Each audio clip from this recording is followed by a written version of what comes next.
Assalamualaikum warahmatullahi wabarakatuh. Kembali lagi di channel YouTube Yayasan JMC. Kali ini podcast bersama saya Dewi Robiatul Adawiyah. Dan di sini tentunya saya tidak sendirian pemirsa. Saya ditemani oleh seseorang yang istimewa yang selalu memotivasi saya ketika saya di Pondok JMC ini. Dan beliau juga salah satu guru saya di Pondok JMC. Siapakah beliau? Penasaran kan? Makanya pemirsa, jangan di skip videonya dan tonton sampai habis.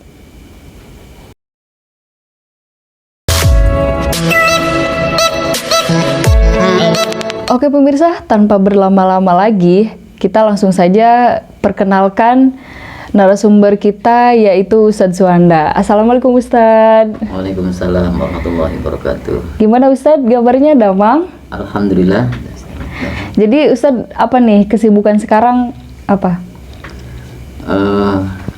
Ya sehari-hari saya di sini membantu rekan-rekan saya untuk membimbing santri-santri yang lain. Di samping di pondok juga dan di sekolah juga saya menemani mereka untuk melaksanakan kegiatan yang sudah diterapkan di pondok atau di Yayasan JMC ini. Oh iya. Jadi Ustadz udah berapa lama nih di pondok JMC ini? Alhamdulillah,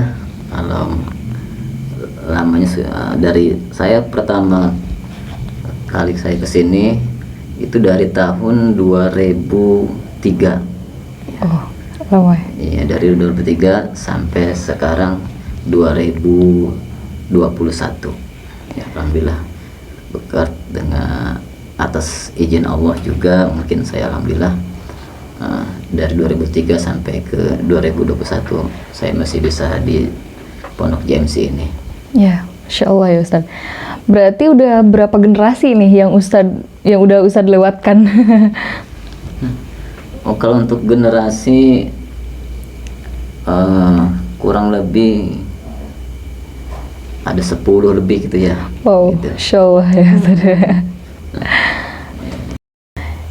Jadi alasan Ustadz untuk mondok di sini segitu lamanya apa Ustadz? Oh, untuk sebenarnya nggak ada alasan gitu kalau menurut saya. Iya. Ya karena saya awal berangkat ke sini itu ke pondok karena memang saya tadinya tidak bisa apa-apa, dan akhirnya setelah saya belajar di sini ya alhamdulillah yang tadinya saya tidak tahu menjadi tahu, yang tadinya saya nggak bisa menjadi bisa, alhamdulillah gitu ya, yang sehingga dengan berjalannya waktu ya akhirnya saya juga ya walaupun saya harus tetap tinggal di sini sebelum artinya guru-guru saya yang ada di sini artinya menyerahkan untuk pulang ke rumah secara ya dengan doanya tentunya ya. Karena ya yang saya inginkan ketika saya belajar di sini saya ingin mendapatkan ilmu yang barokah gitu ya, yang berkah gitu. Jadi gimana pentingnya sih keberkahan guru itu menurut Ustadz sendiri? Kalau menurut saya kan yang namanya berkah itu kan bertamanya suatu kebaikan. Yeah. Ya. Walaupun saya di sini ngajinya ya tidak seperti orang lain, misalkan pintar dan bisa segala hal-hal pelajaran, tapi yang saya inginkan walaupun saya dapat sedikit di sini apa yang saya pelajari dari guru-guru saya, tapi saya yang terutama ingin mendapatkan keberkahan juga. Ya. Samping keberkahan dan manfaat buat diri saya khususnya umumnya ya mudah-mudahan buat orang lain juga. Ya. Tadi kan Ustadz bercerita nih bahwa Ustadz itu udah beberapa generasi di sini, dan saya dengar juga Ustadz udah jadi lurah pondok di sini dulu. Jadi Ustadz kembali lagi ke kampung halaman dan kembali lagi ke sini untuk menjadi lurah pondok lagi gitu pada generasi yang berbeda. Dan ini membuat saya penasaran gitu Ustadz. Kenapa gitu ya? Ustadz kembali lagi di sini. Jadi apa yang mendorong Ustadz untuk kembali lagi ke sini? Sebenarnya tidak ada yang mendorong secara apa namanya paksaan, tidak ada ya ya, dan juga sebenarnya tidak ada apa namanya arti tidak, saya itu tidak, sebenarnya tidak dibutuhkan, tapi saya yang butuh sebenarnya ketika di sini. Kan awalnya dulu saya sebelum menikah kan saya sempat pulang tuh ya, kerja di luar sana kerja. Nah setelah saya mendengar guru saya yaitu Abah, mudah-mudahan diampuni dosanya dan dirahmati dalam kuburnya. Setelah itu saya kesini bersama teman-teman semuanya. Nah disitulah kami ada beberapa orang di antara teman saya. Setelah perjalanan dan akhirnya ternyata yang lain itu pada pulang. Ya akhirnya saya tinggal di sinilah sendiri. Ya saya pikir yang namanya hidup itu dimanapun dan sebenarnya sama, ya, tidak ada bedanya. Di sini atau lebih apa namanya, lebih, kalau bagi saya ini lebih sangat baik buat saya, sangat menguntungkan buat saya. Karena dengan adanya saya di sini, saya yang tadinya sempat pulang ke rumah, ya saya sambil berjalan, saya sambil belajar kembali apa-apa yang belum pernah saya pelajari waktu dulu sebelum saya pulang gitu. Ya, adapun saya dipilih kembali lurah lagi ke sini, Iya, kenapa? dengan generasi yang berbeda tadi itu ya. Iya, kenapa? Ya mungkin ya emang generasi yang berbeda, dan emang zaman dulu, zaman saya di sini emang dulu bukan saya lurahnya. Nah setelah itu saya juga jadi lurah dulu pernah gitu. Setelah kesini akhirnya saya apa namanya sudah berumah tangga gitu. Ya akhirnya saya kembali lagi ke sini dan saya jadi lurah kembali di sini. Gitu. Ya ada permasalahan menjadi lurah bagi saya nggak jadi masalah ya, karena ya kemungkinan guru, walaupun saya sudah berumah tangga mungkin sama teman-teman yang lainnya, saya mengucapkan alhamdulillah, artinya saya masih dipercaya untuk apa namanya membimbing adik-adik saya yang ada di JMC ini. Ya. Jadi berarti Ustadz udah 2 kali nih, udah 2 kali jadi lurah ya. Jadi menurut Ustadz itu ada nggak sih perbedaan santri dulu itu sama santri sekarang gitu, Ustadz, di zaman apalagi di era milenial ini? Ya kalau masalah perbedaan pasti ada, ya masalah perbedaan pasti ada. Ya. Kalau dulu dengan sekarang kan jangankan dari apa namanya santri-santrinya, dari apa namanya keadaan pun, kondisi dari dulu dengan sekarang itu sudah berbeda. Artinya kalau dulu kan yang namanya apa namanya media atau maksudnya HP yang kayak gitu kan belum ada tuh. Ada tapi jarang. Ya, yang sehingga santri itu tidak apa namanya tidak semua memiliki. Emang dulu pernah ada tuh, ada yang pernah memiliki 1 orang 2 orang gitu. Nah itu pun ya karena santri, namanya santri itu kan tidak tahu apa-apa nih. HP 1 itu berebutan, semuanya pengen tahu, pengen belajar nih gimana caranya gitu. Bahkan saya termasuk ketika saya ingin buka HP, ini gimana cara buka HP-nya, posisi saya sudah dikunci gini. Ya saya nggak tahu sebenarnya gitu. Nah adapun dengan keadaan santri yang sekarang, karena mungkin keadaan zaman juga mungkin sudah apa namanya maju ya, alat-alat elektronik juga banyak ya, yang apa namanya, jangankan anak kecil, maksudnya jangan anak yang sudah ini, anak kecil pun sekarang hampir bisa. Nah gitu. Nah adapun keadaan santri di sekarang ini itu ya menurut saya sangat jauh berbeda ya, mungkin karena tadi tuh kondisi yang apa namanya yang membedakan antara santri dulu dengan santri yang sekarang. Gitu.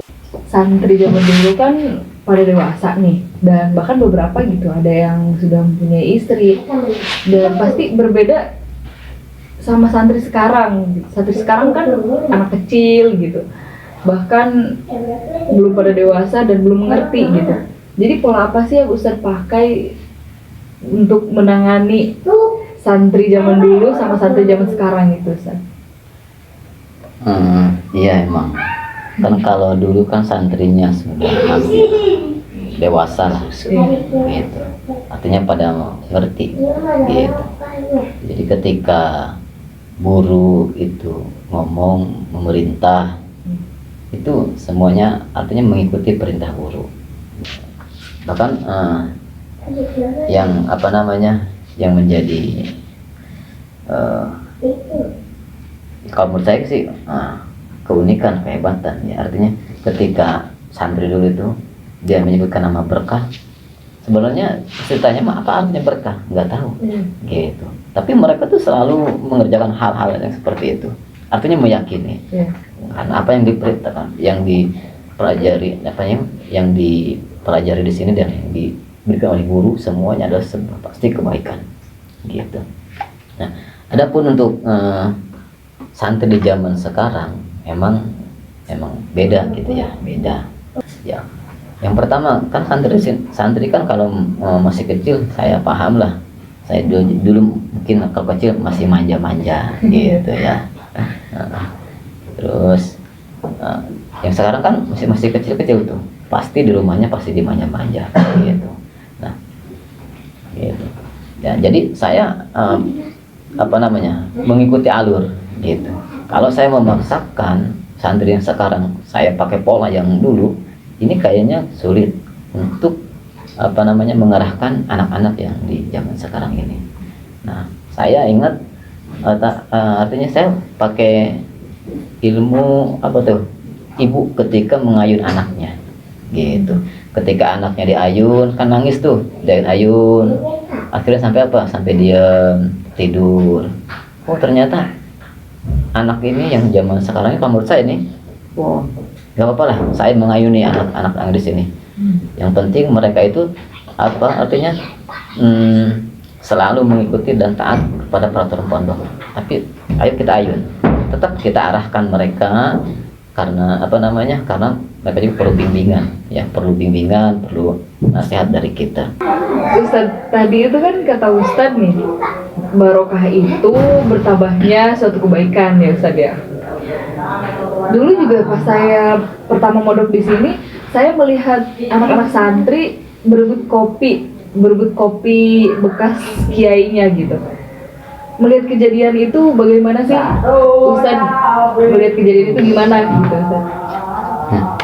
Iya, jangankan santri yang lainnya dulu itu, bahkan saya juga termasuk orang yang pernah juga ya Ustadz? berebut bekas kopinya, berebut bekas air minumnya, yang sebenarnya kalau dulu nih, masa dulu nih, itu sebenarnya belum tahu itu barokah itu, belum tahu. Tapi dengan adanya sebuah keyakinan dalam hati, ketika kita meminum atau makan bekas buruk kita tuh, itu dalam hati tuh punya keyakinan, ini berkah, artinya bertambah suatunya kebaikan, karena guru itu kan yang terbaik buat kita ya, seolah-olah secara batin ya, kebaikannya tuh ya kita berharap itu menempel kepada diri kita, gitu. Karena sebenarnya sebuah keyakinan dalam diri kita, setelah kita minum bekas kopi atau air buruk kita mendapatkan sebuah kebaikan, gitu. Ustadz ini kan sudah berkeluarga ya, dan di pondok ini juga tidak menawarkan pangkat gitu Ustadz, tidak menawarkan jabatan. Tapi gimana sih cara Ustadz menjalani kehidupan sebagai kepala keluarga dalam posisi seperti ini gitu Ustadz? Ya, mungkin ya pasti kalau ketika kita hidup di dunia ini pasti banyak orang yang membutuhkan pangkat atau jabatan gitu ya, pasti ada yang gitu. Jadi kalau menurut saya pribadi, kalau hal yang seperti itu bukannya tidak butuh, tapi tidak begitu juga menjadikan suatu keinginan saya gitu ya. Karena saya yakin walaupun tanpa seperti punya jabatan, punya pangkat, itu kalau menurut saya ya nggak jadi masalah gitu. Adapun cara saya bagaimana menjadi sebuah kehidupan, sedangkan saya posisi di sini sudah berumah tangga, bahkan sudah punya anak juga gitu ya. Saya hanya punya sebuah keyakinan gitu, karena kan setiap manusia pasti dikasih rezeki sama Allah. Jangankan manusia, semut saja pasti ada rezekinya ketika diciptakan oleh Allah, itu beserta rezekinya, saya yakin gitu. Dan oleh karena itu juga walaupun sudah sudah jelas semua yang hidup di dunia ini sudah dikasih rezeki sama Allah, tapi ingat, saya juga sama teman-teman saya nih ya, kita tetap harus berusaha gitu. Apapun yang kita lakukan usahanya, yang penting itu semua halal ya, karena kan kita diwajibkannya juga, diperintahkannya juga harus berusaha gitu.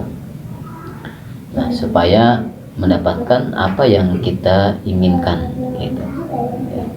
Sedangkan kan kenapa kita diwajibkan berusaha ya, kita harus sadar bahwa manusia itu tidak tahu apa yang akan terjadi hari ini, besok, atau minggu depan, atau bulan depan atau depan, tidak ada yang tahu. Nah, disitulah kita letaknya diwajibkan untuk berusaha.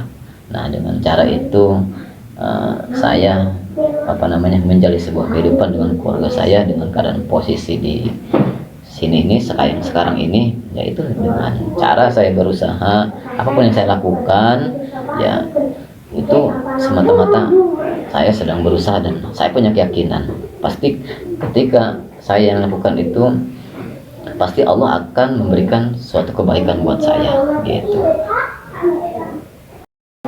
Ustaz, ini pertanyaan terakhir saya nih. Jadi apa sih sebenarnya yang Ustaz cari di pondok ini? Sebenarnya yang saya cari itu yang jelas bukan masalah harta ya, bukan. Kan tadi itu sudah saya jelaskan bahwa kalau kita mencari harta kan harus berusaha gitu. Yang pertama yang saya cari di sini sampai dari awal saya sampai sekarang, artinya sudah berumah tangga, yang cari saya di sini tuh adalah suatu keberkahan, dimana ketika nanti ketika saya pulang misalkan, itu saya mendapatkan ilmu yang berkah dan manfaat dunia maupun akhirat gitu. Khususnya untuk pribadi saya dan keluarga, umumnya juga dengan yang lain begitu. Itu yang menurut saya yang sangat penting bagi saya. Itu ya keberkahan dan dari guru saya yang ada di pondok sini. Intinya doa-doanya semuanya yang ada di sini gitu. Oke pemirsa, sekilas podcast kita bersama Ustaz Suhanda. Dan jangan lupa like, share, comment, and subscribe. Saya Dewi Robiatul Adawiyah pamit undur diri.